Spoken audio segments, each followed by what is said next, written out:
I guess it's welcome to 2019 for the first meeting of the year. I had a couple of housekeeping things, and the first one was to welcome, you go by Lori or Lorene? I go by Lori. Lori. So Lori Bora, who's the new Parks and Rec chairman, replacing Mary Flynn. So you're welcome to come to each and every meeting, which Mary came to. Calendar. Mary came to a good bunch of them, and then sometimes she'd be busy, but love the participation. That's great. Are you on the, let's see, the committee? I guess as the chair, you're also on the committee for Parachute Point, right? I'm an ex officio member of that. Is that how it works? Yeah, okay. We got all these extra duties. So we've got our eyes. The pay is great. Yeah. We've got our eyes and ears via Tom on that, Yes. but we certainly have a high interest in the boat launch right there. So that's a continuing thing of interest for us. Having almost lost my car into it one time. Exactly. That's exactly it. You've seen the movie. Yeah. Right. I've seen the movie. Just waiting for our time. I thought we'd just do some housekeeping things. And the first thing is November 19th meeting minutes are already approved it in the last year. Too big a gap to sit and wait, so don't have to do that. And then just some housekeeping things. So we have a couple new roles, or one new role, or sort of a couple. First is our rotating clerk system is still working for this year, and Eric is it clearly in the sites. I did my last right at the end of the last year. I think I'm clear now. So that's super. Does the chairman actually even have to do it? No, exactly. No, you're hazardous duty pay. I got my last hit in December, and that's it for the year. So I'm super happy. But that'll keep going around, and so I think the next Dave is yourself. And as the system worked last year, the next person and the person after that need to coordinate if the next person is not going to be there. Okay. That's our sort of agreement. So, David, for some reason you can't do it for the next meeting, then David Kahn is squarely in the batting cage or at the plate. So if we can keep that system, just whoever's designated, think of the person ahead if you got some issue. But on a more permanent role, we've got Rob here acting as the clerk.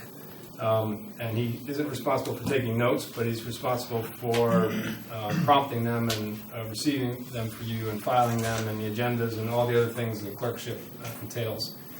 So we've got a little bifurcated, but that makes it a little easier on everybody. So thanks for picking that up. That's great. Absolutely. And on the vice chair position, so that's sort of not much to say on that. There's not an appointment of the vice chairman. So how we've decided to handle it, and this is okay by the town, is to just keep it vacant for a while. There's a couple aspects of that. One, no one was really wanting to jump into it, sort of hurt my feelings. But the other is, I think, there's not a real need for it. I think if you want to fill the vice chair, let it be a person who starts to do a lot of activity that, sort of naturally becomes the vice chair. So through, I think, activity and desire of a person on the commission, and I think any one of you would be a great candidate should you sort of hop into that mold. We'll fill it as time goes on. Or if no one wants to do it, we'll just sort of see how it gets handled. Yeah, and the only, as practical matter, historically, the only time that it has actually been necessary is when if the chairman can't make a meeting and the vice chair can chair the meeting. And so I think we just, I guess we have to kind of think through the actual logistics of that, whether another board member, commission member is authorized, with a battlefield promotion. You're precisely on it. Kate Bush, the town administrator who I bounced this off, said that we needed to handle just that. But she didn't specify if it needed to be a standing person or not. We've done that in Parks and Rec. Have you? Yeah. How to stand? Mary a couple times just asked me to stand in for her. Okay. And you weren't vice chair of the commission. Does not have a vice chair. Well, we could sort of do maybe, as I got sick or something came on, I could do a roving call and see see a frightful call from Bill. Well, so we'll figure out how we handle that as time comes up. Just passed around is the schedule for this year. So we are on the 8 sessions, and we have a gap we do this month, but we don't then meet again until April. I'm not quite remembering our reasoning on that, but that's where we are.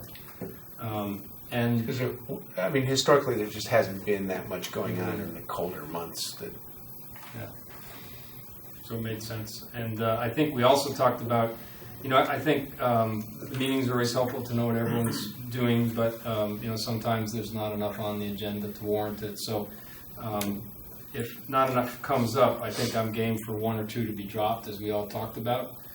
I think that would be the max, though, because there's some value just to seeing our faces and thinking of things to talk about it, and if nothing has come up. So anyway, so there's the schedule. I think you all have soft copies of it also. And let's see, lastly on the logistics side, wanted to make sure we had everybody's updated contact info. So I'm going to I'll send out an email. Just left my phone in the car, but I'll just hit everybody so I can just copy and paste that into the old one. super. So just Well, it really hasn't changed except for yourself, right? although the list is minus some people. I don't know if everyone's got a current list in hand. it's the contact information we're keeping is primarily phone and email information, right? Is it home address? Yeah, what's home address Okay, also? so mine has changed. So Okay. The point of question, and I guess somebody should ask the question, because we're a town committee, I think we need to have town email addresses. You're right, and I'm actually cognizant of that, and I've been emailing people around. To be honest, I haven't been using mine because I've got already like 3 or 4 other email addresses. We should be doing that. I don't know what to say, if it's practical for you all to get that up on your... I don't think practicality is the issue. I think It's not meant to be, I agree. yeah. It's required. Yeah. Well, I was going to bring this up at the end, but this jump starts it. So on some of the other commissions, like your commission, there are email addresses, Yeah. which I think is great. We sit here sort of quiet, and if people in the town want to outreach to us, I think it'd be pretty important that they be able to get a hold of us. And you have to put email addresses, and we're certainly not going to put our personal Gmails there. Well, it's also for legal reasons. Exactly, yeah. So, I mean, I have one, so I'm okay. So I think we all should have one. We were all issued Yeah. email addresses. I believe you're required to use them, and also if you've ever been subject to an FOI request, which I was when I was in the Board of Finance, and that was before we were all really using them. And they can come in and here you look at all your personal email. You really Opens you up to the other side. you- Yeah. So we might as well bite the bullet and start doing that. And my suggestion again is we can talk about this more, but is that we put them up on the website so that if you meet someone at a party and you talk about an issue and they want to get a hold of you afterwards, they can remember the name. Because they won't always reach out to me or somebody else if they don't know me. But I just think it'd be handy because we sit here sort of quietly and we should be getting input from people when they desire. I don't know, do people object to putting email addresses? I think the only challenge was that you had to reset the password every so often, and if you had it on your phone, it just kind of stopped working. It was kind of cumbersome. But not anymore. I've had my password for the Harbor Master since I started. Yeah. I think they fixed that issue. okay. It doesn't. yeah, I mean, if you have to reset the password, it's kind of there's the practical reality is there's so actually little traffic that this commission tends to get on email. This business, this business related to it, other than setting up our meetings. Right. That if you have to keep track of your passwords, then it's kind of Yeah. administratively burdensome. But if you don't have to do that, then I think the town put in a new password protection system, or whatever the proper term is. Even in my corporate world, I've been there 3 years and I haven't changed the password because they got a new password scheme thing. Towns and governments have to abide by what's known as NIST standards, National Institute of Standards and Technology, and so they have to change it every 90 days. I've never changed mine. The Was that because you're state? government has to. No, my email's during the NCT. And you're out of code. I don't know. Nobody's told me to change it. I mean, I don't get reminders to change it, so. All right. Don't either. Well, so let's, I'll talk to George about from it. here on forward then, let's all get on our DarienCTs.govs, and I'm afraid Can that's you where we maybe need to have go. somebody from town IT, maybe, because I've Reach long out. since forgotten what mine is. And Yeah, well, that's all right. When we set these up, the guy was very helpful. We also, we have this Google Docs central drive, and he was very helpful for that. We don't use them enough to remember all the processes, but I've forgotten the Google Docs. I haven't been on it for like 5 months. Eric, is it possible to give it to Rob and he can send it out to the team when he makes that request? Yeah, that'd be great. Because I haven't opened my email since I joined, so. Yeah. There's just not that much traffic Yeah. that would go on it. You need to do something controversial. Can you, would it be within code to do both? So that like when we send missives out, people get them on their official and they get them, The only problem with that, Bill, is if you do both, your personal email is subject to it FOI. goes back and that's the point. Yeah. And it technically, you may forget to copy, if you send it to Bill Cavers at Gmail or something, and then you forgot to copy Bill Cavers at DarienCT, that's the one who's gonna get in trouble. Yep. All right. Well, so there we go. We got a new directive on that. Oh, yeah, whatever. That's fine. I don't guarantee my email one eye, so. We'll talk about that next week. It's your FD page. Yeah. But it just it poses challenges because people, like I've got a meeting on Wednesday night and, a bunch of people haven't confirmed yay or nay, and I know because Because some they of them don't aren't, look at that email. they're not in the habit of just looking at it, so, I mean, I'm not gonna say it doesn't pose, Again, if you set it up in your phone, that's great. 'Cause but if you it's set just- up on your phone, I've just got mine on my phone and you can just, it merges right in with your other emails and. Gotta delete. That's how you get it on the overall. It blends in with others. Yeah, I don't tend to do that because I don't like my. Well, anyway. All right, good. So we all heard that. So I'll just jump into some chairman items here before we get to harbor masters and shellfish. So we did a new form of year-end report for the town annual fiscal year report. A copy of that's going around.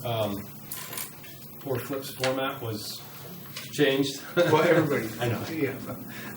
They wanted us to do it in 2 skinny columns and emphasize more projects. So we took a little of the description that had been in prior years, and it was a little different. And if you look through this, we emphasized the good. First was water quality, so the Good Wise River testing, which I think has really been quite successful. And it's fine, as well as giving us information generally about our waters. And the Unified Water Study, and then Tom, we put in the channel survey as our third item, and then David's shellfish work. We had a good reference in there to the outreach David's done to the townsfolk to try to get the clamming easier to access licenses and that sort of thing. And then we sort of the last paragraph did a bunch of miscellaneous items, and actually that was not meant to be just a throw-in. It was meant to be showing that we are monitoring the range of activities for different stakeholders out there. And I think, to the extent we're not making decisions on every meeting, that's not always the importance of what we're doing. We're sitting here and making sure there's not an area in which we need to make a decision or bring the town involved. So that last paragraph showed it. And then we had a couple nice pictures. First one's some sea smoke, courtesy of Flip. Very nice. It was like 1 of 4. You sent each one more beautiful than the other, but that one got it, I think. And then if you've ever wondered what the Coastline Consulting survey boat looks like, that's them in action as they pulled out of the boat launch area. Anyway. And then just a quick thing on, had a meeting David Comm and I did with Jamie Stevenson. This was back in early December. Purpose was twofold. One, just to highlight some of the things that David's been doing, again, with the shellfish. I think we thought it was important for her to know you've been fairly active. We've gotten the sign up. You're working with Freight on a number of things in Kramer. There's a lot of town interface that we're trying to do with that, and I think it's a real healthy area for us to keep on growing, and so it was good to socialize her to what we've been up to there, and I think she enjoyed that talk. And she sees Roger Freight periodically, so it gives her some more background on what we're trying to do. And then the other thing we had gone up there to talk to her about is try to get a little feel for what she would like to do on the excess nutrient side, the non-point source pollution side, and just sort of testing how enthusiastic she is about us going inland, if you will. So it's very obvious when there's these algae blooms and excess macrophytes, seaweed on the surface, that we get concerned. But how much can we do about it all over the town, and how do we go about it? So I was seeking her sort of advice on how much we should embrace this and who we might outreach to. And had a good, I think, reaction from her. She said that it's certainly been your mandate. So, where I express, honestly, a little frustration sometimes of where our skill set goes upstream. How do we affect all the nutrient loading that happens upstream when we're harbor focused, if you will. She encouraged us to be creative that way. So that was a nice thing to hear. And the other aspect, she said she thought the environmental protection was a committee, would be a place to talk. What's the fellow's name? I'm forgetting. Eric Joosten, yeah. And I've been going back and forth with him and haven't succeeded. I'm not quite sure if that's an exact match of what we're doing, but we'll reach out to him and, again, see where we can stitch together whatever other committee or commission or agency, department in the town is interested in working with us. So that was that. We'll just try to keep her informed periodically on what we're up to. And then I just had a couple things I was going to run through. So the Long Island Sound Committee, this is the Long Island Sound Study, the Citizens Advisory Commission. This is something Flip has been going to via his seat as chairman of this commission. And then he said, take it over. And so I went there, and I had been to these like 3 or 4 years ago when Sandy McDonald ran the group, and would toss them out periodically. It was a fairly interesting meeting. So it's headed by Holly Drinkuth. Yeah, thank you. And there's a vice chair also whose name I'm just not remembering right now. But it took place up in mid-December, and this was up in New Haven, I believe. Could be wrong on that. I think it was Bridgeport. Bridgeport. Yeah, thank you. And I was just going to mention a couple things. So they were excited about something called the National Estuarian Research Reserve. And that is, I'm just going to pass this around, something I wasn't aware of, but apparently Connecticut, it's just a 3-pager, apparently Connecticut was either invited or had an opportunity to designate some of our nature preserves along our shores for this NERR designation. And it's very bureaucratic. It doesn't change the designation as like a Connecticut preserve into a federal preserve. What it does, though, is allow a whole bunch of federal grants and research opportunities to be focused on the area. So Sarah Crosby was extraordinarily excited. She said, this is bureaucracy, but you don't get it. This is going to unleash all sorts of focus on our coastal waters, at least in these areas, and unlock monies that we'll have access to. So she was tremendously excited.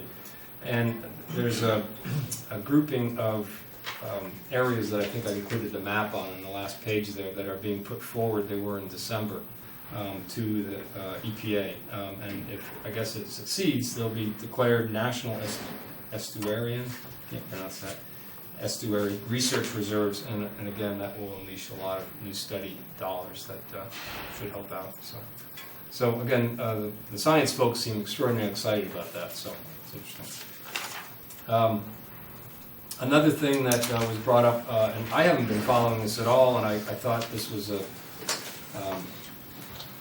we should have, I think, maybe been a little on this during the last year, but the seawalls, sea barriers that have been proposed in New York Harbor and up the East River have been moving forward. And in the Long Island Sound Study meeting, they mentioned that there have been a number of battles taking place where Save the Sound and some of the other environmental groups have been saying, hey, slow this process down. And apparently the study period to start working on this has been extended from 3 years to 6 years, and there's been $6 million was originally allocated to study the potentially harmful effects of the sea barriers. Is now 19.4. So that extra study dollars and time was all as a result of people yelling and shouting. And I guess there's two forms of it. One would put a sea, well, sorry, not more. There's like 6 or so forms of this, but two major things. The simple thing, which would be a sea barrier across the Verrazano Narrows Bridge and at the Throgs Neck Bridge. And the other is those plus 1 trillion other barriers and seawalls and levees, and sort of increased gradations. For what purpose? This is all for storm and flooding containment. So Mother Nature decides it's time to flood. Hard to believe that everybody thinks they can do that. billions and billions of dollars. But I think that, you know, the thing that I wish that we sort of were watching a little more is, you know, I guess if this stuff doesn't have the local communities shouting about the, you know, proper things to pay attention to, you know, it just could steamroll forward in a year. So anyway, there's a lot of environmental groups all over it, and there's been a change. The last thing worth mentioning was, this is something, Flip, you mentioned turf and fertilizer management. So this is where I wonder if we get like a little upstream sometimes. But we had a talk by a guy named Tom Morris, who's a UConn professor, and you've probably heard of him, but he focuses all on turf. And turf with regard to what's healthy turf, or healthy turf fertilization practices to reduce nitrogen runoff.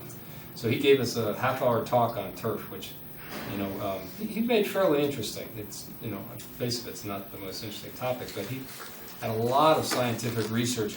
And like, I just had two big takeaways from it, which I thought made the whole thing worthwhile. You know, we wonder what we can do as a commission with fertilizer runoff, and can there be some effect we have?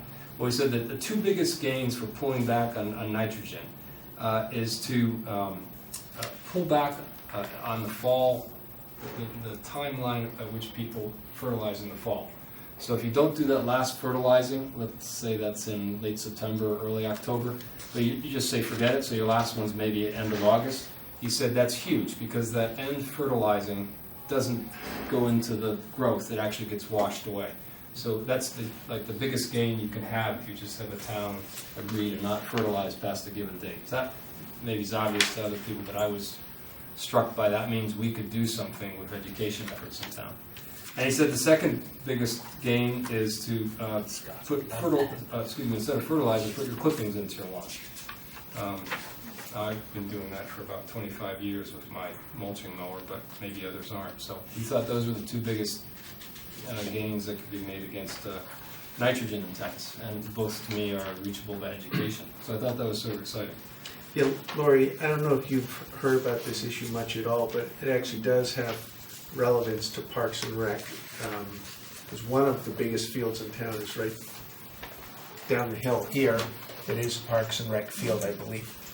And that abuts right onto Stony Brook. And so when you get a downpour event, the water kind of runs off it in a sheet into Stony Brook. That's part of the flooding issue.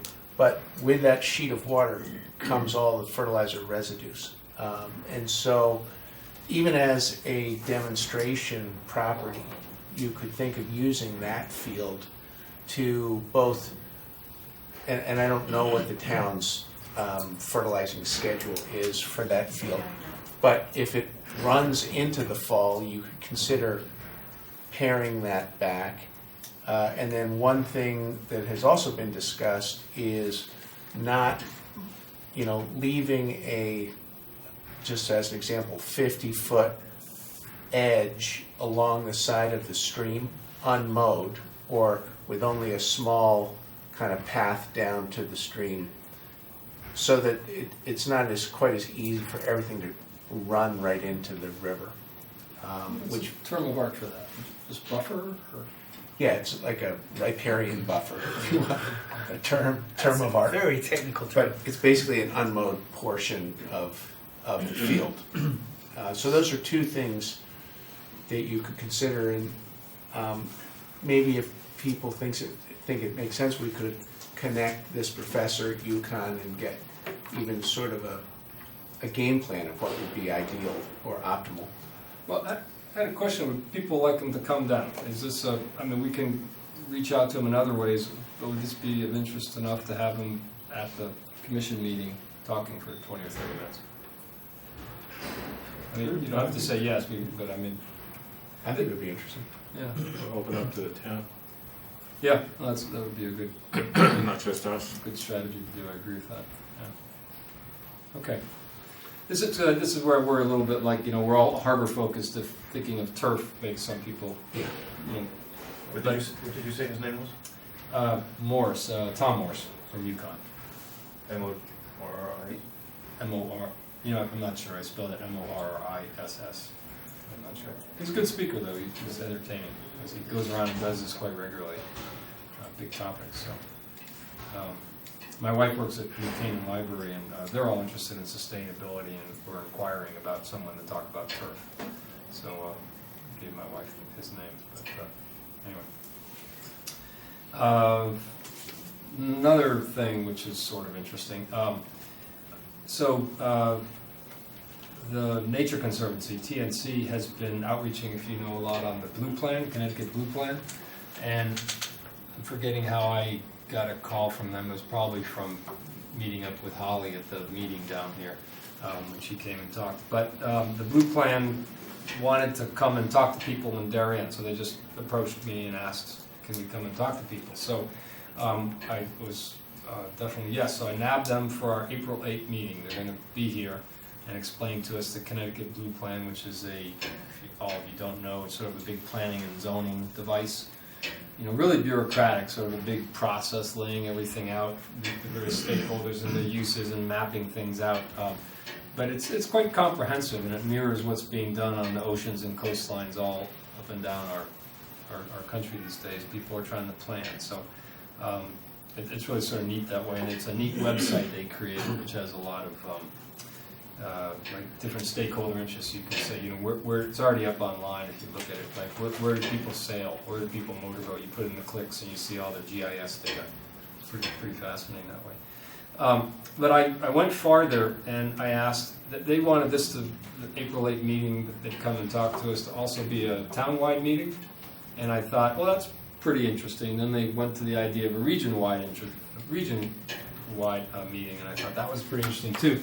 Goes beyond this room. So I said, why don't I secure you the Darien Library, the big community room, and you can do a region-wide meeting there, and then also do our commission meeting here, which we'll advertise, and it's always open to the town also. So that April 8th could be a bigger meeting with more people attending here, but there'll also be a region-wide meeting May 9 in the Darien Library, and we're not meant to help advertise for it or anything. That's all their business. But I thought we could help in town to the extent we could call friends and clubs, and as we approach that, I'll remind people, and maybe we can just get our side of the equation in that room. But us folks will already have heard them on April 8th ourselves. So.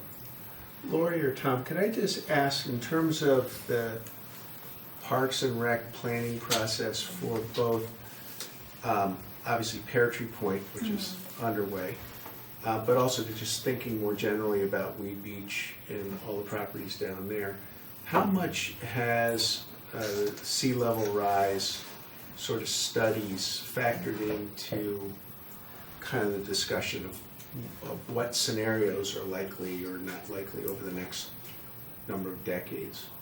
It definitely was a discussion point when we interviewed the consultants for Pear Tree, because most of the firms, it was funny, each of the firms we interviewed was a little different, but there was definitely a lot of focus on coastal engineering and living shorelines, and that was really a big piece of the project. Because the complaint we're getting, of course, is that people complain about the sand being dirty. Well, the sand is dirty because the sand ends up on the parking lot all the time, and then it gets brushed back down. So it's really, a lot of the project is not just like, what do we do with the bathhouse or here or there? It's really a lot of discussion, and the firm that we hired has a lot of experience in planning for shoreline restoration and sustainability.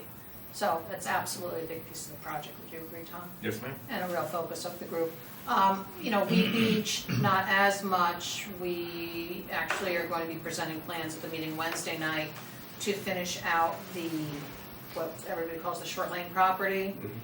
And at this point, the plans are largely for wetlands, some movement of the wetlands, getting rid of the bad wetlands, and you actually can move wetlands, putting good ones in. We're really looking at mostly just grassing that over. There's a big dip connecting it to the beach and putting in a few walkways and whatever. So, very basic. And because that end of the property, definitely we're seeing a lot of the sand going up and over where there's a wall now. Right. And moving in.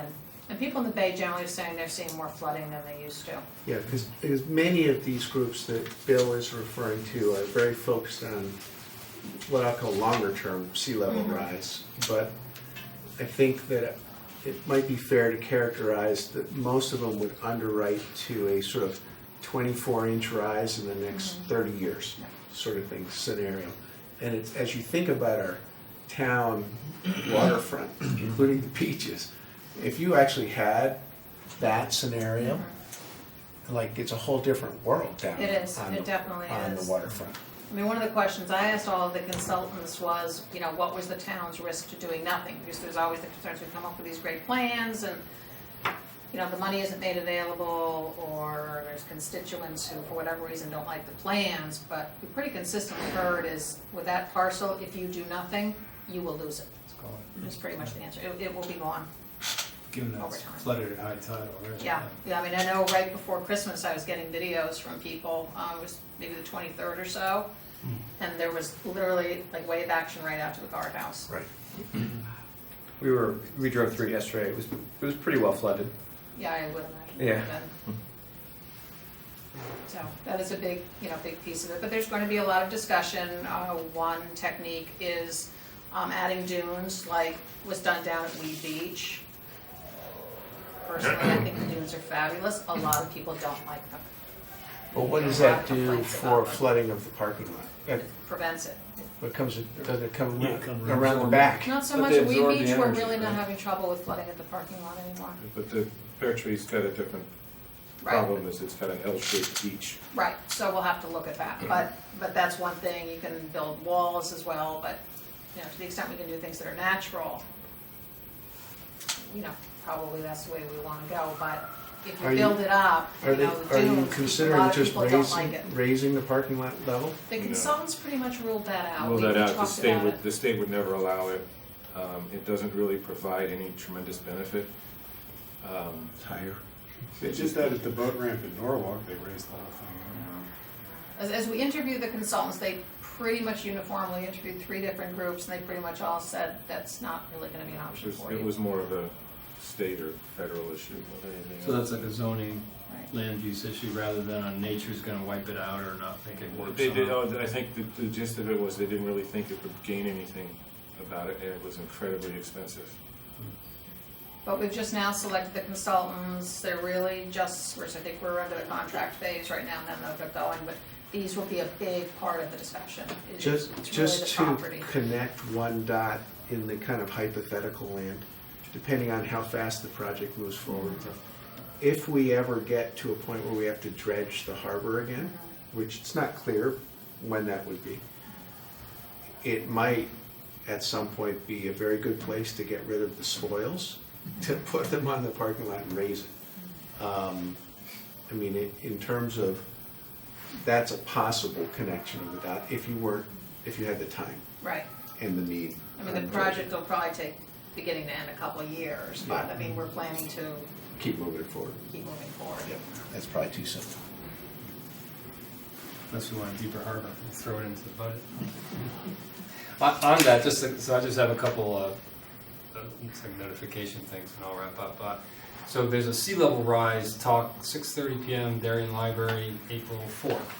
And that is the head of Save the Sound, what's his name? Kurt Johnson. Kurt Johnson will be talking that along with others, so that looks sort of interesting. Yeah, including the guy who's the head of the University of Connecticut's Sea Level Rise Preparedness Institute. Can't be more right on. So. And so it'll be a busy week for you because that's Thursday and then Friday, April 5.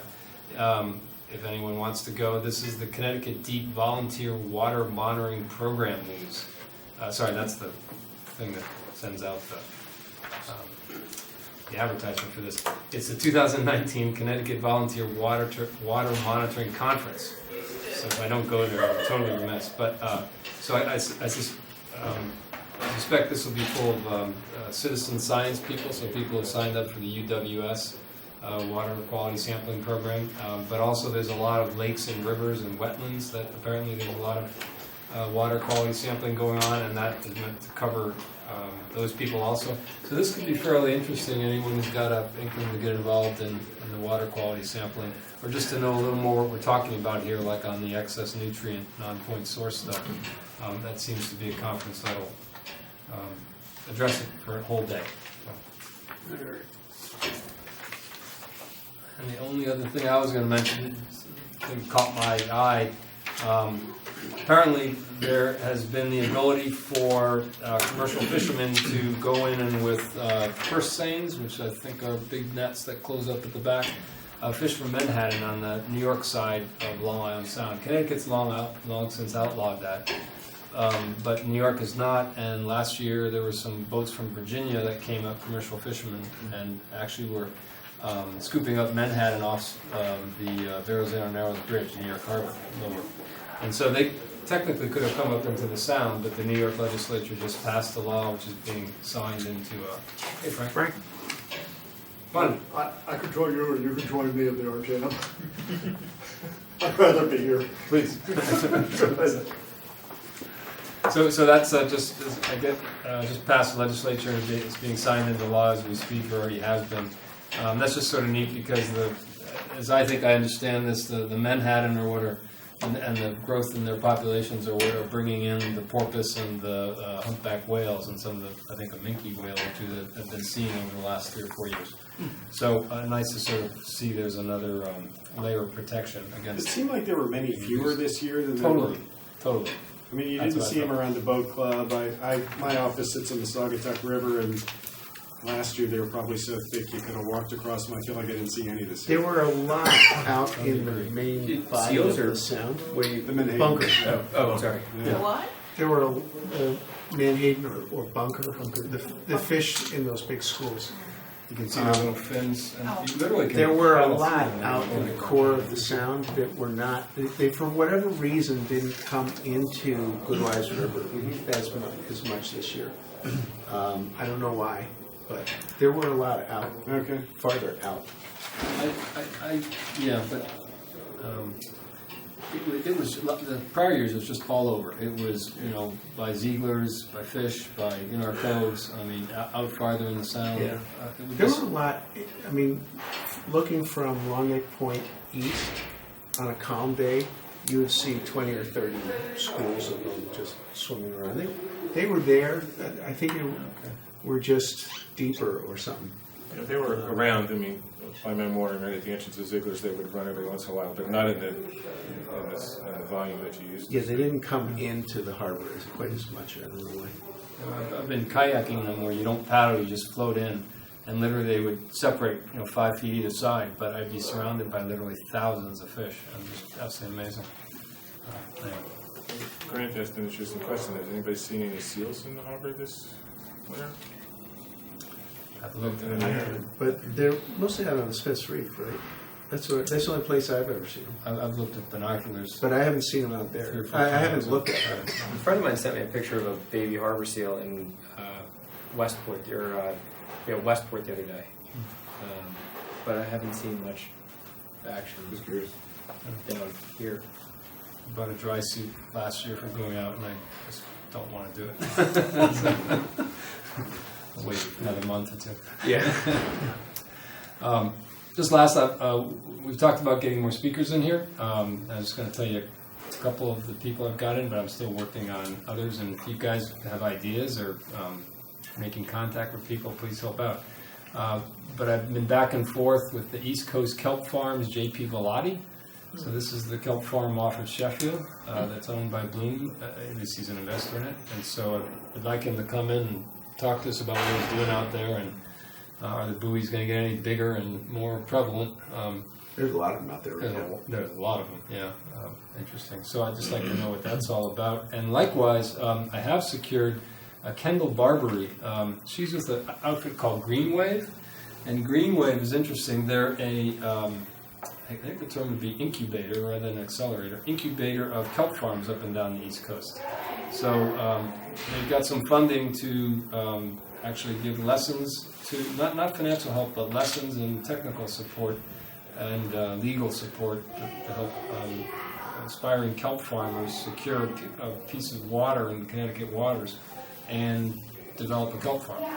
So we're going to have her come in and give us a talk on what that means and how many people they're talking to, and is that something we're going to have to be dealing with in the near future off our coast? We already have Sheffield, so.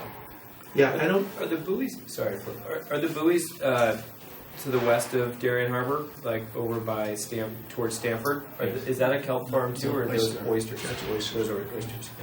Yeah. So those are racks that are down on the bottom and buoys that go up to the surface. The only kelp farm around here is to the south of the western tip of Sheffield Island, sort of hidden. There's a series of rocks over there. Yeah. It's sort of hidden in behind the rocks.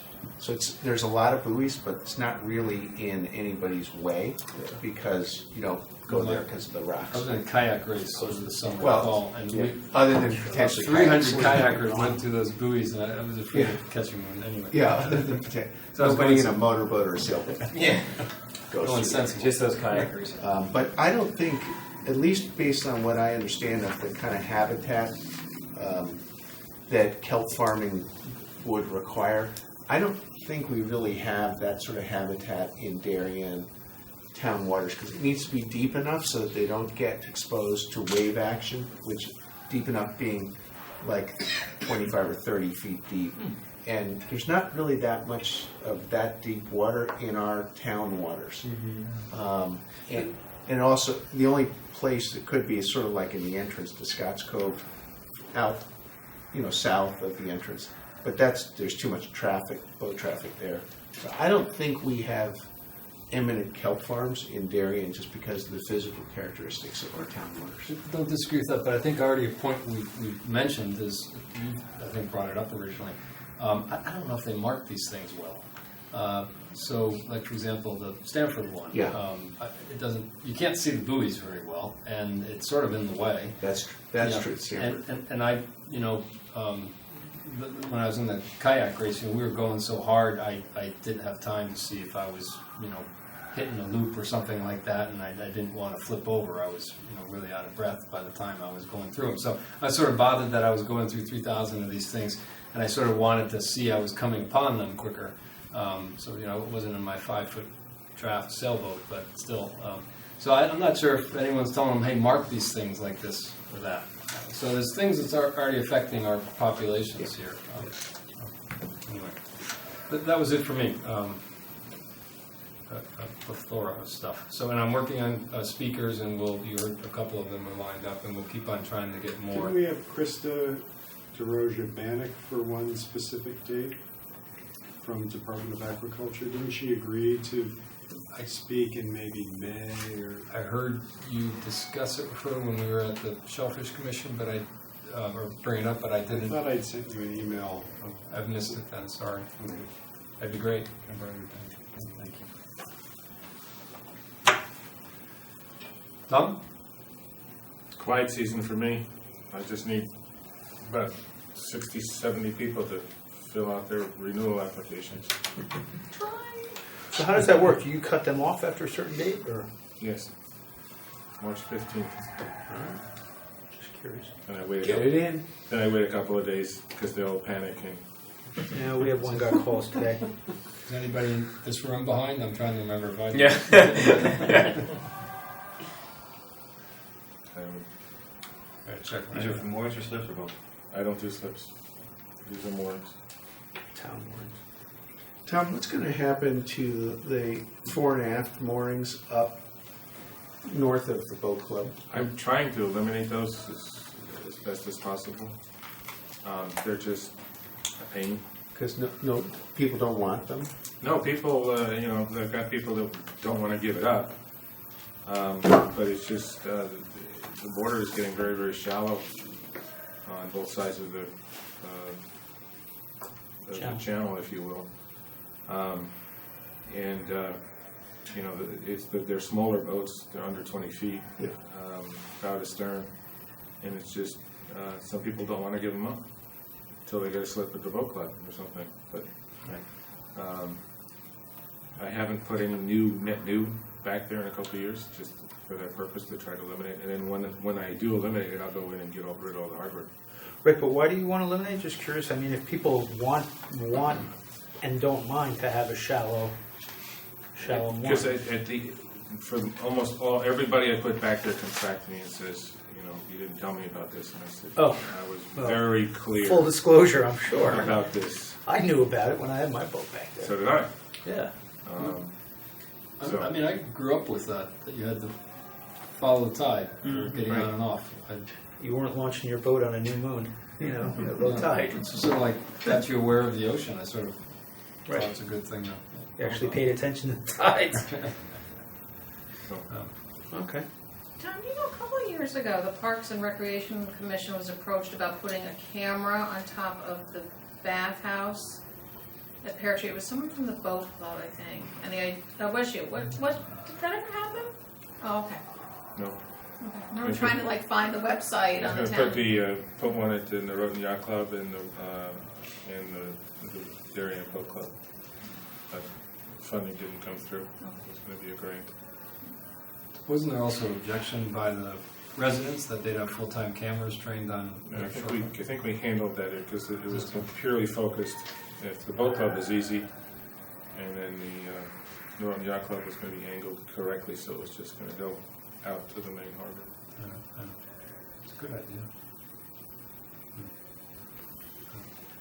The advisory commission wants to fund it. How much did it cost?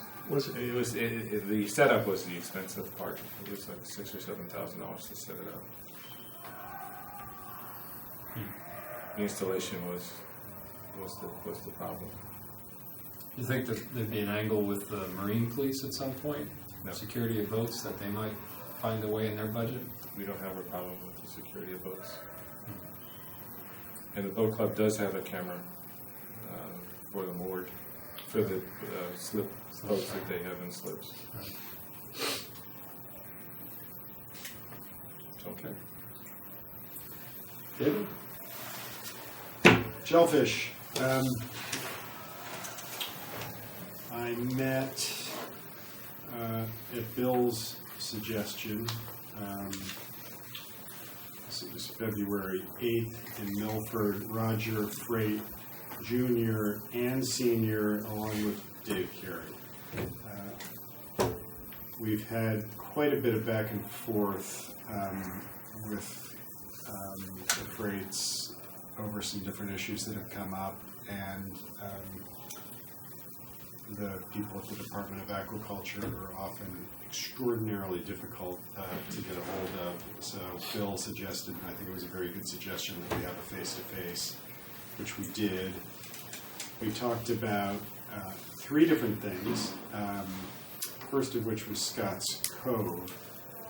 The Freights were allowed to harvest in Scott's Cove in 2017.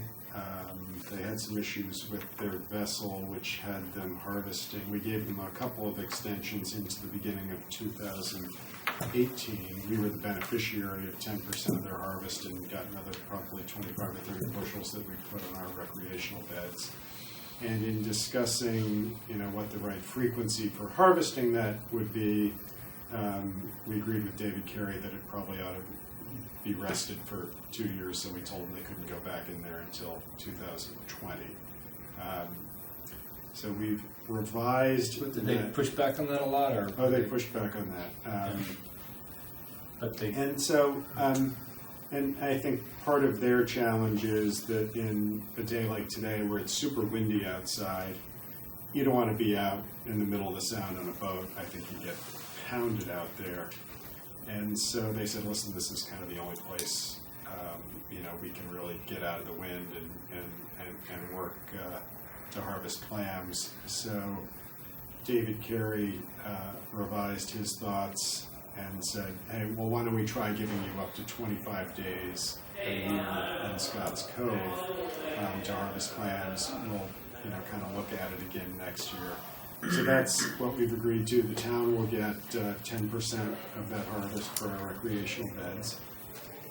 And the one thing that I learned that I didn't know is that the Department of Agriculture has put GPS tracking technology on every commercial shellfishing boat that works in Connecticut. So you'll know exactly how much time they're spending in Scotts Cove or anywhere else and where they're going in there because it's all real time. So I thought that was kind of interesting. So Can't they turn it off? what's that? Can't they turn it off? I have no idea. That's the but only GPS on Freight's boat. What's that? That's the only GPS on Freight's boat. If that's a GPS thing, because I don't think they have GPS on there. I don't know. You'd think they would. No? Okay. Well, there's some tracker for them. So then the second thing that we talked about was the Darien co-management bed. Our 3-year lease with Tim Kramer expired, I believe, September 30th, when Bill and I met with Jamie Stevenson. That was one of our topics of discussion. She advised that we should direct that lease to Roger for the next 3 years. Not permanently his, but maybe it rotates amongst other commercial shell fishermen over time. But so we have executed a 3-year lease beginning January 1st for Roger Freight Junior and Senior to have that. In exchange, we get, as we had with Tim Kramer, 50 bushels of clams a year for our recreational beds. So, same basic agreement that we've had in the past. do you think that's going to be too many? You said that clams were sort of so easy you could just pick them up. Do you think it's going to be too many? I talked to the Department of Agriculture about that, and I don't think it's a problem. The sense that I got from them was unless they're just all clumped on top of each other and unable to get down in the mud and start kind of pumping water, that you're fine. And I've spent enough time rooting around in the different beds clamming that's There's still plenty around. not the issue. I mean, there are plenty of clams in there. I mean, it's not difficult to find them, but I don't think they're lacking habitat or whatever the right terminology is. So Darien co-management bed, that's done for the next 3 years. The third thing we talked about was the clumps. And I think the best way to describe that conversation is that we kind of all agreed to disagree on any outcome there. Dave Carey said that he'd like to undertake a project to go through the maps dating back to the dawn of time or the Revolutionary War and the Darien archives. He said that he thinks that's a 6-month project. So my guess is that between lack of funding and time and bigger fish to fry, that probably never happens, but he seems well-intentioned to want to take it on at some point. Yeah, I mean, bring it into his office. Absent that being done, there will be no, I think, alternate resolution to the clumps issue, which is that Tim Kramer essentially has control over that piece of property, or piece of bottom. Of Yes. the map. Where are the clumps? So the clumps are right outside of Darien Harbor, and To the west of the channel. yes. As So you go off of Long Neck Point? off to Oh, the I'm west sorry. of Long Neck Point. Okay, fine. So right, It's right the down rocks the that you rock. see right as you Oh, go out the okay, channel. fine. Get right on the other There's side three- of the rocks, west of them. There's right? 3 clumps of the rocks. That's what What's a clump? It's the colloquial name for the 3 groups of rocks Oh. that are right to the west of the channel. Right, as but if go you up don't know we're there and it's high tide, you could really wreck your. No, I know where the rocks are, I never heard them called. That's the most fought over clam beds in Darien, and that's the truth. Well, there are some clam beds that are, I think, just south of there, or maybe just north, but they're near there that are all that are I called think it's south clumps. of there is the, Yeah. the piece that's There's been a dispute. disputed. Anyway, we could talk for hours about the Okay. dispute. and Who has the rights to don't think them? we- Yeah. As long as Roger doesn't pull out a shotgun, we're fine.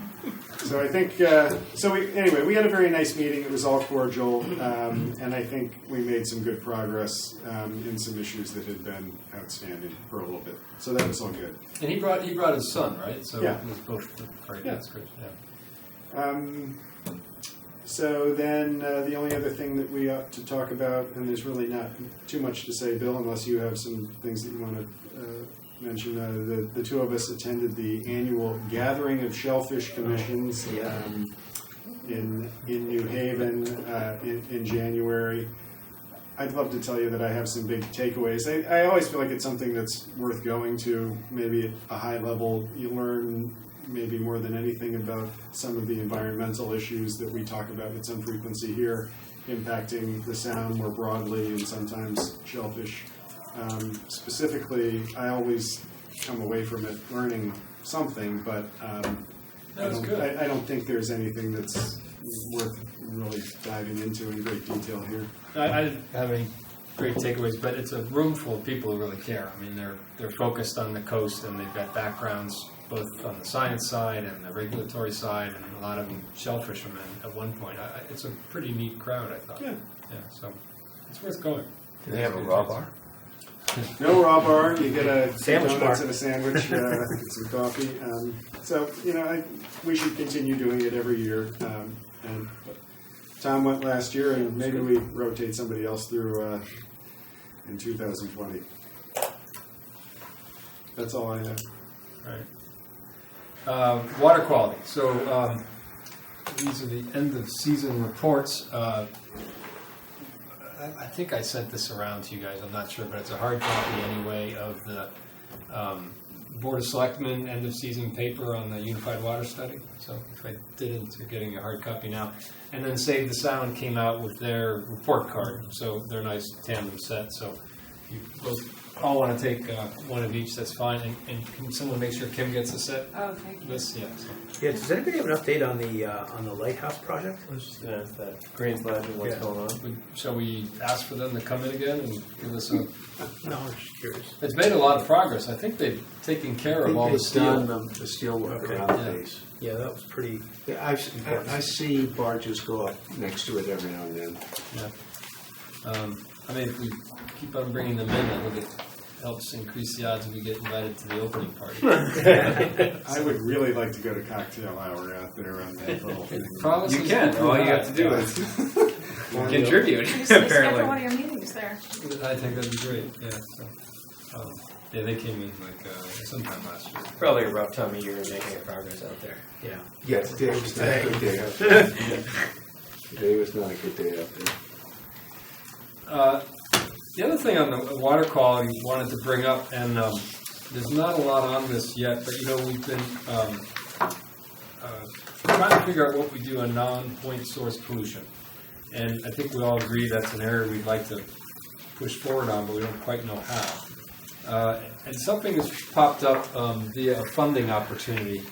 I saw a advertisement to get something called the 319 grant, which is a grant for water quality projects associated with watershed-based plans, WBPs.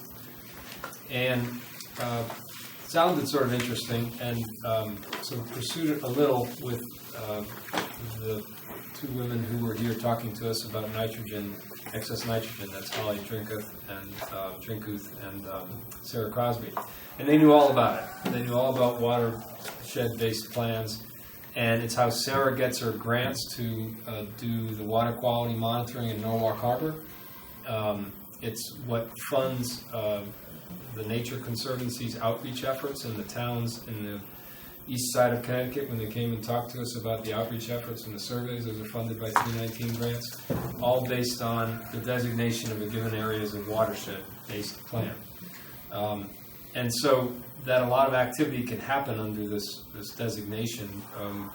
We started to try to figure out, by we I mean Flip and I, we had a meeting with David Knopf, who actually was the recipient of a 319 grant, incidentally came under a watershed-based plan, and was asking him about the values of doing it. It's a big bureaucratic exercise, but the values of doing it for the Norotan River and or Goodwise River, and the benefits we might see from doing that in the process entailed. Turns out there's been one done on 5 Mile River, and our town and Norwalk. Was there another town involved? Or just New Canaan. Three. There were 3 signatures, weren't there? So our town, New Canaan, and Norwalk signed a joint compact, if you will, establishing a watershed-based plan for the 5 Mile River. And Jamie was a signatory to that back in 2012. And so we're going to try to figure out what the promises of that plan were and what's resulted, and how it could help us tackling excess nutrients. So, I don't know if you have more to add to that? No, I mean, I think it's generally the watershed-based plan that we saw for Sasko Creek Right, in Westport was actually super interesting document, like a 150-page long tome, but talking about the history of the watershed and all the different land uses and points of pollution and the animals and plants and it was like an encyclopedic analysis of the watershed. I don't know how much it costs to have that get put together. There's a consultant who does that sort of thing. And he's paid for by Connecticut Deep. So you can apply for Connecticut Deep to fund your application to become a watershed-based plan. So it's kind of interesting to just, at the very least, to develop an extensive database about regarding each of the watersheds in town. But I think the thing that Bill and I were talking about is sort of like from a cost-benefit point of view. There's really interesting publications, but what actually happens as a result of them, and I think that's unclear to us at this point, just because we don't know. The general concept would be it sets up like a base or foundation from which you can do activities and get funding. So, let's talk about the demonstration lawn with the buffer, riparian buffer and stuff, and how would we do that? We'd have to either do the work ourselves, fundraise ourselves, get somebody to give us grants, and then do another project somewhere else. You'd have to, do it yourself, get fundraising. Well, if you got designation as a watershed-based plan for, let's say, the Norotan River, the projects that you think up on that river that would be under the general goals of the plan would be eligible to get funding for 319 grants. So like you might establish the plan for the Norotan River this year, and you designate water quality as important and other elements of stewardship of a river being important. And in subsequent years, you then ask for 319 grants to attack those individual things. So it presents sort of this foundation upon which you then seek further grants and undertake further actions versus trying to do things piecemeal. So hopefully it opens up a funding source and a sort of program of action, and you get buy-in. Like if we did Norotan, we'd have to have Stanford and New Canaan and Darien sign a compact which would say, hey, we're all going to do something together. So you can sort of see it's sort of big. You open your arms up wide and try to get a hold of this thing. But once you get it in place, it sort of can enable you to do more things than normally. At least that's the hope. So. And then I guess it would also give you sort of a little bit of a leg to stand on if you were trying to go upstream a little bit, like you were saying, and trying to attack different points of contamination and things like that. You'd have sort of more leverage to. Yeah, you get people having all good thoughts. They join on paper before there's any real costs to their actions, because this is the right way people want to go. And then when you point out a particular project years later and it's difficult to exercise or attack, you've got that goodwill to hopefully generate the momentum and common effort. But that's also the bureaucratic hurdle you've got to get over at the beginning, which is there may be people who don't want to like rock the boat, and you don't want to create a lot of investigation of problems that they have to fix. But what I liked about it for our commission, without knowing where this goes, what I liked about it for our commission is, like, I frankly don't see anyone going around from us going around and knocking on doors, taking surveys, having a public outreach education effort like the Nature Conservancy does. You know, they're made for that. That's an organization which hires people to go out and do all that stuff, public outreach. And if we had a watershed-based plan and we got a 319 grant for doing public outreach, we'd hire them to do it for us. You know, you get 15, 20,000 and you say, Nature Conservancy, outreach to Darien. Use the programs you've developed in those Connecticut towns and do it here. And I can see us as a committee, exacting that, those policy steps, doing those policy steps, a lot easier than I can see us knocking on doors and doing that groundwork. That's not what we do. So it, to me, makes some sense to march down that direction. Could our outreach be less surveys and more making recommendations to people, saying the committee has sort of met with different professionals and come up with goals to reduce the amount of fertilizer people use by X%, or the timing that they do it, and say this is our recommendation and we're reaching out to you, based on these findings that we've had? Well, this is where we swung back to, I thought you had a good handle on this when Holly and Sarah were here. We need sort of like scientific proof to have a black and white standard, and then you could say, hey, here's what needs to be done. Here's the regulation or the ordinance or the strong recommendation of the town, and then you can, but we don't have those types of black and white standards.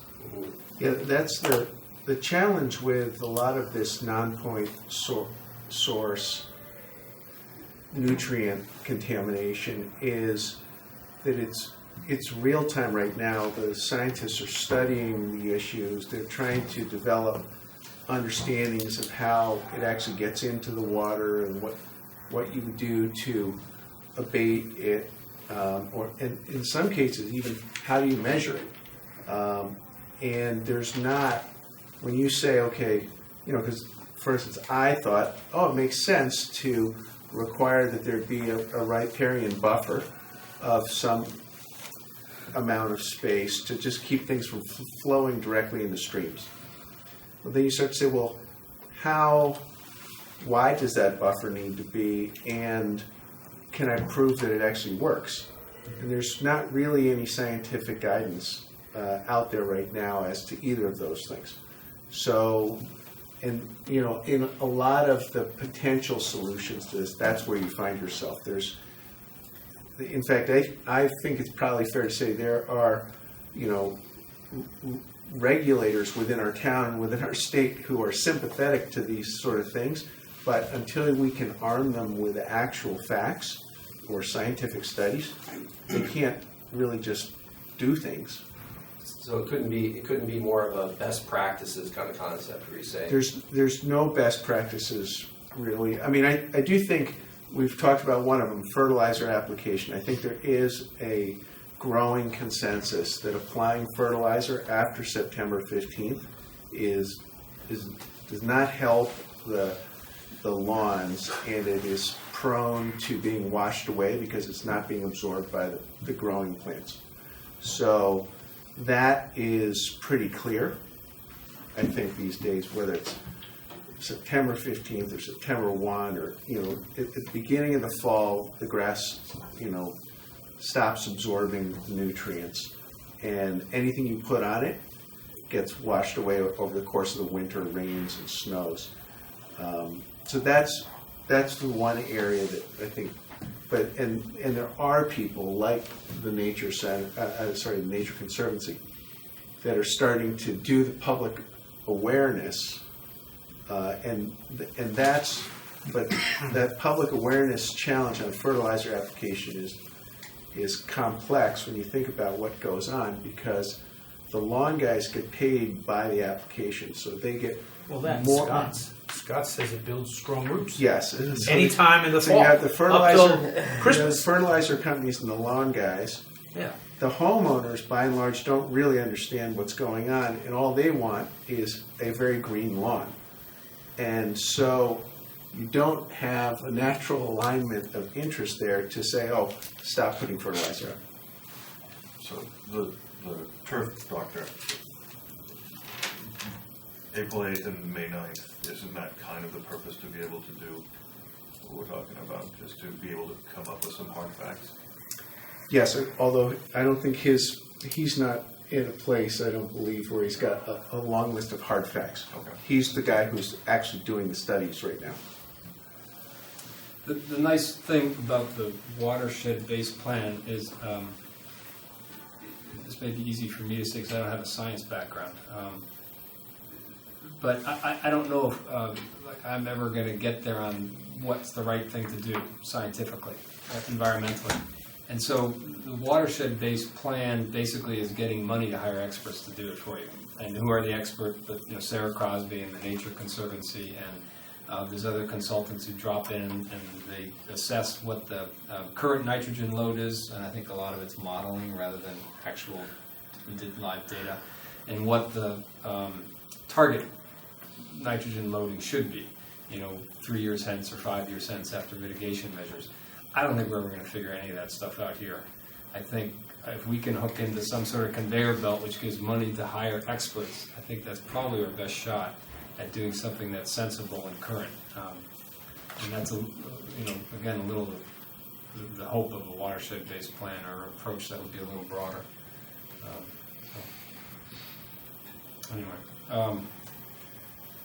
So I guess stay tuned on that. And anyone, Rob's raised his hand to be involved in some of this, and anyone who else wants to join on some of this, I think this is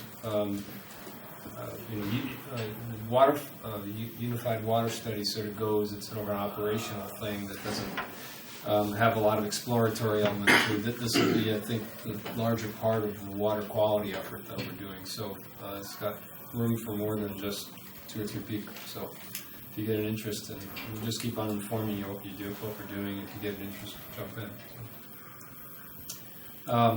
So I was just going to bring up 3 last things, and then if anyone else got anything else, we can open the floor.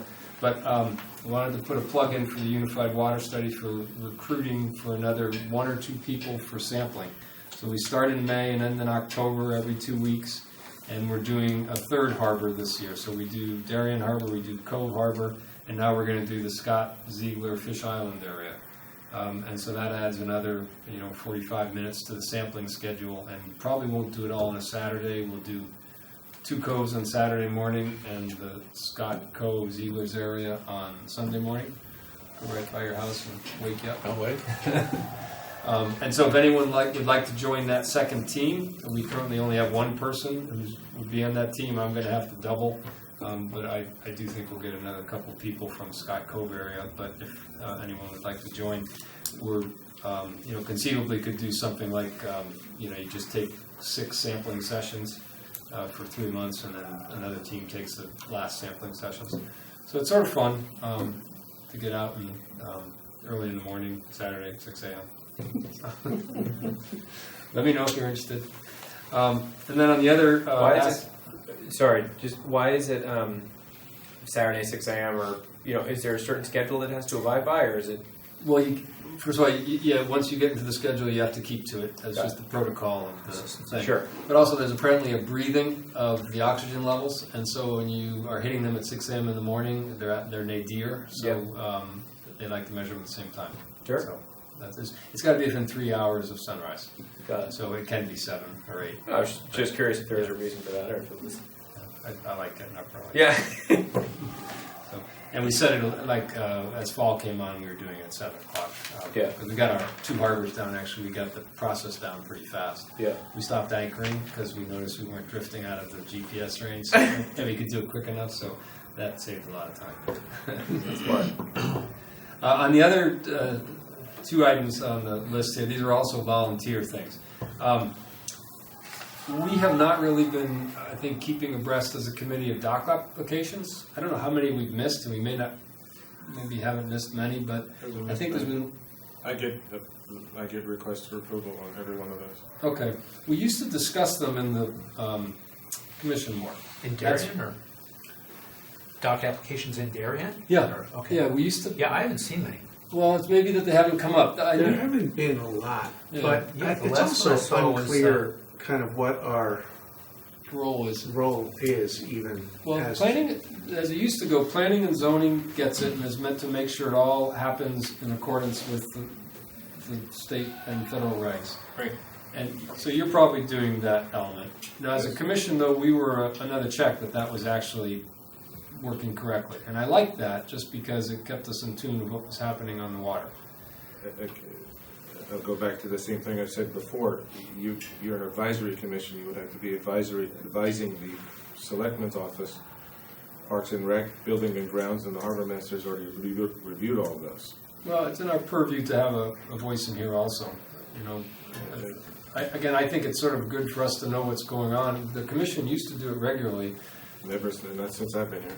Well, I've been a little longer than that, because we used to do it regularly, and there used to be someone, as a past practice, who was monitoring, and this is back in, Frank Kemp did this in 2014. Anyway, Frank Kemp showed simply where you sign up to get the deep notices. And I had signed up for this and somewhere it went away. I haven't tried to re-sign up. I still get them. Yeah, I Yeah. can. Yeah, right. And there's not that many. There's not that many that are in Darien. Well, maybe it's just me But missing them then. there's one new dock going in sometime it'll be there in time for next summer, I think, that will be a little bit shocking in a sense of, it's going to be on the west side, the west-facing coast of Long Neck Point, but it's going to be different from every other dock, and it's going to have a boat lift on it. So this will be the first, at least that's my understanding, this will be the first boat lift in Darien waters. But There's another couple, but maybe they're back in Scott Cove up the creek or something. I've seen a couple. I haven't seen those. There's a couple, I guess it's not a boat ramp. They have there are a couple up in the Netherlands of Scott Cove. Okay, so I haven't seen them, but this will be front and center, to everybody going in and out of the harbor with full kind of lifting a big center console up and down. How big? Do you know? I don't know, but it's a decent size setup, and so that. But again, I don't know. It doesn't seem to me, whether I like that or not personally, it doesn't seem to me that that's some.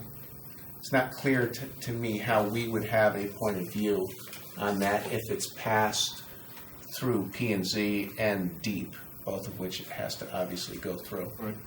Well, my view was, the original request was that someone make sure they're surfacing and coming to the commission meeting. So if that's already happening, maybe it's just me who's been missing them. But I was going to see if someone would stick their hand up to make sure they always are brought up. And if you're already looking at them, maybe I'm already looking at them. could you just bring them up then when they surface? Sure.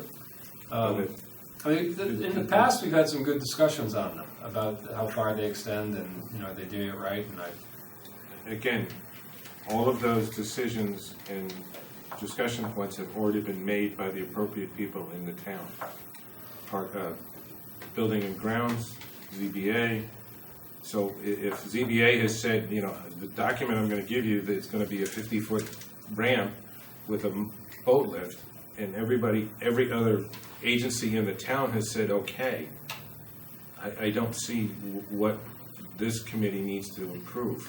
But even the towns, my understanding of the process is that the town's approvals are actually moderately perfunctory, and that they are largely based on the applicant having gone through the proper deep application Right, process. because you have to remember that the town waters start at 14 feet, mean low tide, off the edge of the water. I guess I So would, the state owns, is in control, i.e. the harbor master, that's why, it's 14 But feet up. I guess, Tom, the point I'm trying to make is, even whatever the town, whatever P&Z does, I believe it's P&Z, which is the board that approves docks locally. It's really deep who has the substantive review and application. They're looking at the construction of the dock, they're looking at the site, and they're the people who are, that is true. the without town recall. does not then do that again. Their They do some check though. There's some, review is more, I think, that the applicant has gotten the proper approvals from DEEP, right. and that it's otherwise in compliance with zoning requirements, which are Okay. not, in a sense, substantive. They're just, Process. yeah. Yeah. And my point is, I think, so this doesn't sound like it's going to be a big bother because it's not going to come up a lot. But my point is, I think the process check with the commission is worth it also. If just for us to sensitize, be aware of what's going on in the harbor, exceptions happening and that type I don't of have thing. any problem sharing it. You have a timing issue.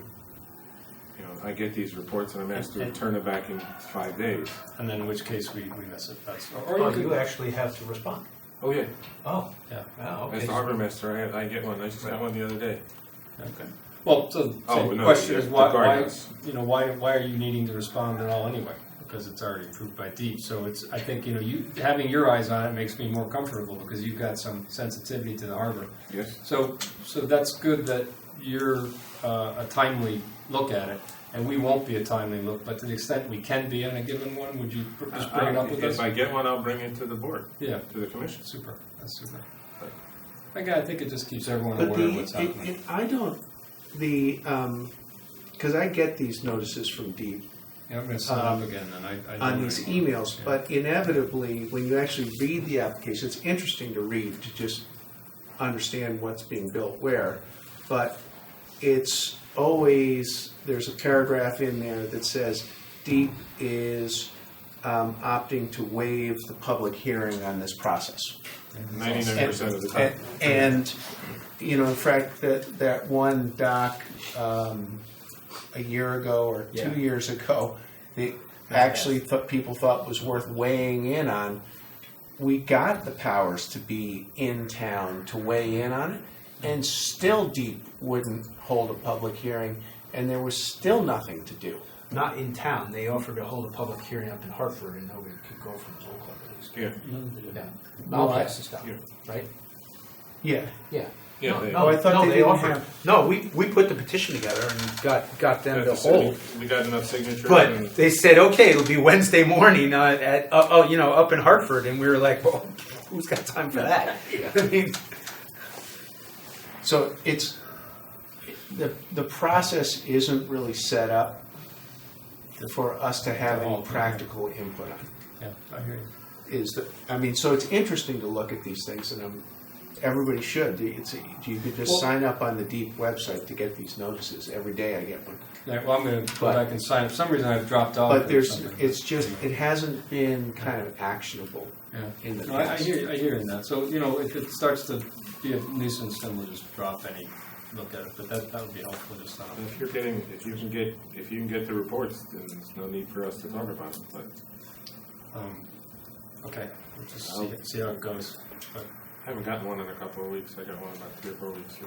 yeah, it doesn't sound like it would be a big issue. All right, so let's keep an eye on that stuff. Yeah, I haven't got one in a while. I think I get them almost every day, but it's statewide notices, right? So it's Stratford. only the ones in Darien come out I'll maybe send once this around. every I'll send the 4 months or something. notification. Yeah. I mean, I have to. I don't know why I'm not getting, so I'll re-sign and I'll send it around for people interested. Good. All right. The only other thing I had was our website. So I was looking for a volunteer to update the website, which is basically getting to somebody in the town, the IT person, to try to get some improvements to our website. And I'm not thinking big fancy stuff, but putting the email addresses, such as is done with Parks and Rec. The information's not updated, so we still have Audrey on, for example, and Rob, weren't you undecided or independent rather than a Republican? I forget. Independent. Yeah, so you're incorrectly listed. David's a U, which is probably undecided. Unaffiliated. Unaffiliated, sorry. You've got decisions in your head. Yeah. So there's incorrect information, hasn't been updated for Flip and I changing, which is probably what made me say this isn't right. So, but also, Tom, there's a 2015 Harbor Survey results on that. I noticed that you had put on that. And I was curious if you were going to do that for the recent 2018 one, because you had written a letter to the selectmen. So that was another thing that I thought was a nice updating for a resident coming on town and wondering what's happening with our harbor. I can provide somebody with that data. I mean, I probably have that too. My point was, if you didn't object to that being put on the website, I thought that was a good ad. Nope. Likewise, we might want to put our charter on there. So the thought for someone to volunteer to do this, they might look at some of the other commission websites and see what they've been doing. Do they have a couple things that we should try to emulate? Who's got administrative credentials? No idea. What was the question, Eric? Who has the administrative credentials? I don't call Linda. I was gonna say, call Linda. Does someone That's want always to? the answer, call Linda. I don't think we don't physically. They're not going to give us Oh, the, we tell them what to put in and we don't actually do the Yeah, I WordPress? think that's Yeah, that's the way it works. I think what I'm asking is someone might survey some of the other commissions and see if there's any ideas that should be emailed out to the rest of us to see if we have an interest in sprucing up our website. Otherwise, if they could just correct some of the incorrect things, maybe put our charter on, which I can email to people. Officer Mulcahy is not listed as a ex officio member, which I believe he is. So that's another incorrect thing. So if would someone volunteer just to put their eye on it and look at other commissions' websites for? Would you do that? That's great. I don't think it'd take you much time. Anyway, and again, everyone's okay on having their email address listed on their darien.ct.gov form. Yeah. I just think that'd be a nice outreach. Everybody needs to make sure they know I what it is. Just gotta remember to look. I texted town IT to make sure that we can get all the passwords reset. Okay, so you handle that because you're Yeah. probably better at that than me. So that was good. Yeah. Super. the question, I guess, just thinking about that I would ask is, You should have been issued one. do you really want to put everybody's email on it, or do you just want to have like yours, the chairperson? Because there is not a lot of traffic, and you might as well magnify it towards you so that there's a higher likelihood that you actually look at it and see it, No, that may be a good rather thought. than if it's everybody and we get one email every 5 years, which is probably not going to be too much off, other than our internal stuff of scheduling. I'm okay with that. If you guys Just in terms of agree, the point of contact for outsiders should go to the chairman, I would think, rather than just I see the point. anybody. Yeah. If you all think that's a good idea, I'm fine on that. Yeah. I'll share with you We'll the take up- interesting stuff. It'll take less room on the website.